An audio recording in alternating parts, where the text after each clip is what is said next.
Hi, I'm Rabbi Avraham Goldhar. I want to thank Rabbi Cohen for giving me the privilege of participating in Ignite the Light. So this week's Parsha is Naso. At the end, we have the Parsha of the Nasim, of the princes who participate in the Chanukas Mizbech, in the dedication of the altar. It was a 12-day ceremony. Each day, a different leader from each tribe would bring gifts to the Mizbech. It was a 12-day ceremony in total. So we can learn a lot about the nature of leadership in the Parsha of the Nasim. And I'd like to draw out three qualities we can learn from the very word Nasi itself. The word for prince, Nasi. Number one, Nasi's related to Nasius, of being uplifted. A good leader has to stand above others to be able to see the broad vision, the big picture of what needs to get done and how it needs to get done, so he can help marshal the resources and everybody can find their role within the picture to move things forward. He can't get stuck into the nitty-gritty details and lose that perspective. So he has to be uplifted in vision, but he or she also has to have, in terms of being uplifted, a sense of depth of the cause. We can understand deeply why it's so important that we want to get this job done. Because a good leader has to be able to motivate the people that are on his or her team. And that's going to happen by him or her being able to realize how essential it is that we need to succeed and how important they are to make that happen. So that's the first thing. A good leader is uplifted. Number two, we learn from the word nasi, a good leader must be no-say-all, must be able to shoulder the burden. A good leader is taking upon himself or herself the responsibility to get things done.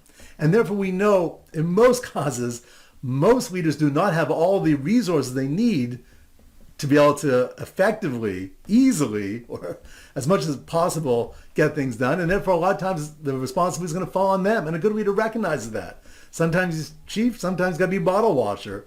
But a good leader is going to shoulder the burden. Also the problems that emerge with amongst others, the good leader is going to get in there and try to solve them because it's his responsibility to make sure the team works well. And number three, we learn from the word nasi, a good leader must be nosei avon, must be forgiving. Because the road to success is through the field of imperfection. There's going to be lots of problems, challenges, conflicts, difficulties. And therefore, if a good leader is not forgiving, is too demanding, then that's not reality. And ultimately, people can't work in something that's just not real. A good leader has to recognize that people make mistakes. And therefore, the job of a good leader is to help fix those mistakes, get the people to understand what went wrong, and how to move forward in the correct way.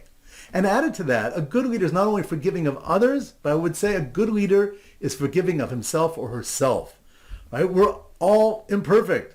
And the way that we usually get things done is through going down one road, realizing that's not the right way, and made a mistake over here, and we learn from mistakes. The goal is just to learn, not to burn ourselves in heavy doses of being critical and judgmental and demanding to the point of not being able to move forward because we're paralyzed by the fact that we weren't perfect. A good leader is forgiving of himself or herself. So from the very word nasi, we have three essential qualities to leadership. Number one, being uplifted in terms of the breadth of the vision and also the depth of the cause. The reason why it's so important to get things done, to be able to move things forward. Number two, to be no-say-all, to be able to shoulder the burden. Whatever needs to be done, the leader is going to get it done, whatever it takes. And number three, to be no-say-all, no-say-avon, to be forgiving of others and also himself and herself. I know I'm talking to leaders, people who take responsibility, people who have vision. You know what it's all about. I just want to give you a bracha. You should have continued atzlacha in all your efforts, and may we all, Mirz Hashem, collectively succeed for the benefit of Klal Yisrael.